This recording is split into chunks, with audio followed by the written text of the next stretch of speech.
Okay, so we've moved to the table, and as the caregiver, this might be a little bit easier to help support the client's arm.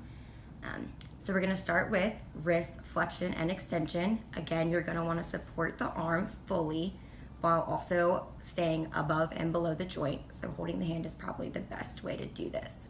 So we're going to start with wrist flexion and extension. So we're going to flex and extend.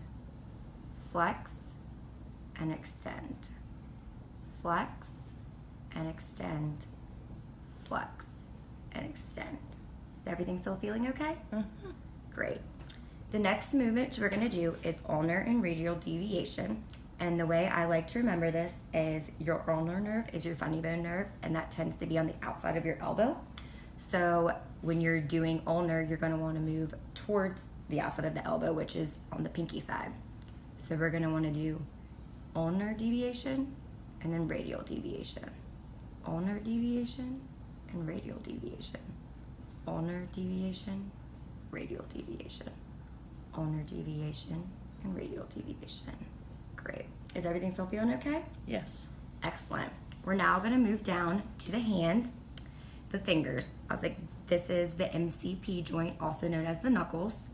You have your PCP joint, which is your proximal, and then you have your DIP, which is your distal interphalangeal joint.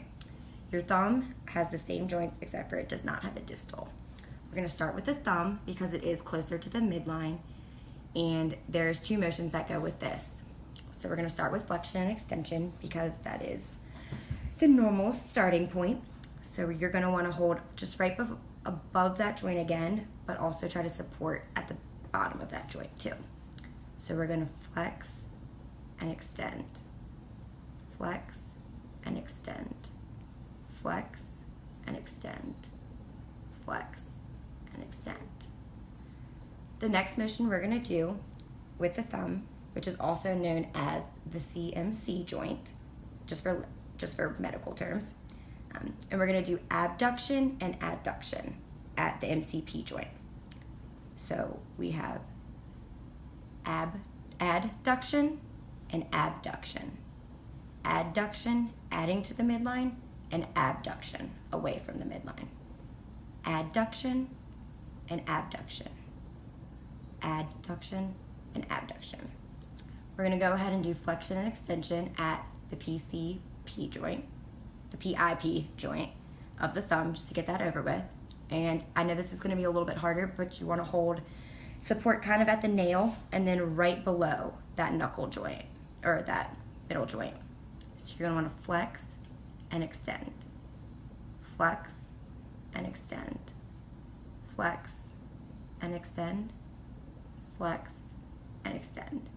And at these PIP joints, there will not be a lot of motion, so if there is a little bit of resistance, that will not be a problem. Do not try to push these joints past their natural range. You can cause further injury.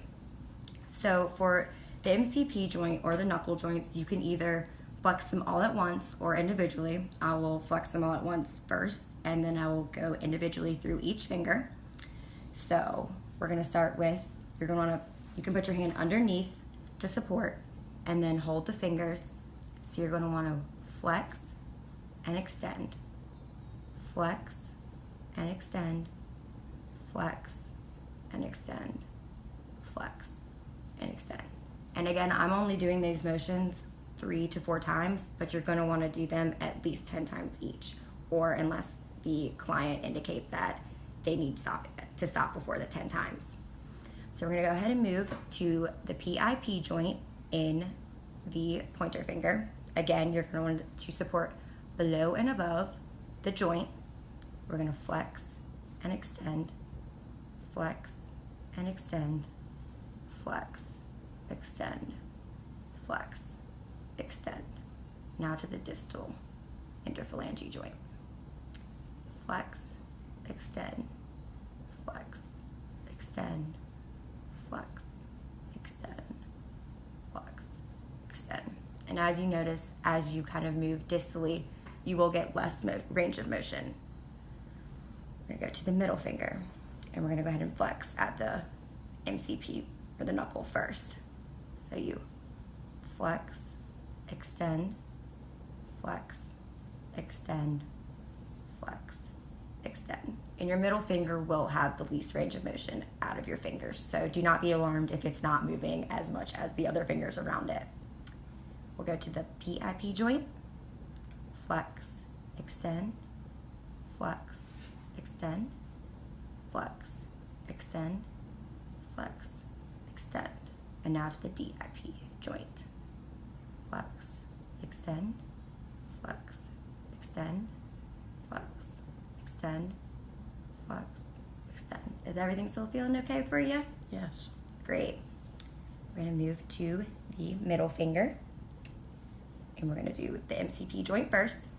So you flex and extend, flex, extend, flex, extend. Now to the PIP joint. Try to get around your rings. Flex, extend, flex, extend, flex, extend. And then moving on to the DIP joint. Flex, extend, flex, extend, flex, extend. And finally to the pinky. So we'll start at the MCP or the knuckle joint as well. Flex, extend, flex, extend, flex, extend. The PIP joint, flex, extend, flex, extend, flex, extend, flex, extend. And the last DIP joint. Flex, extend, flex, extend, flex, extend, flex, extend. Great. Is everything still feeling okay? Yes. Great. Okay, so this concludes our passive range of motion from the shoulder, the elbow, the wrist, and the hand joint. This activity was only done 3 to 4 times by me, but for purposes of performing this by the caregiver, you're going to want to do this 10 times each, like I've said, or until the client says that it's too much for them or you see signs of discomfort. Passive range of motion is to help keep your muscles from getting stiff and to prevent contractures, and is something that should be done regularly, at least 3 times a week, at any time of day. And I think that's probably all I have. But do you have any questions or concerns for me before we conclude this session? No, I think this video will help my family take care of me. Thank you. You're welcome. And if you need any other visual aids or anything like that, they can always be provided for future reference. Okay, thank you. Thank you so much.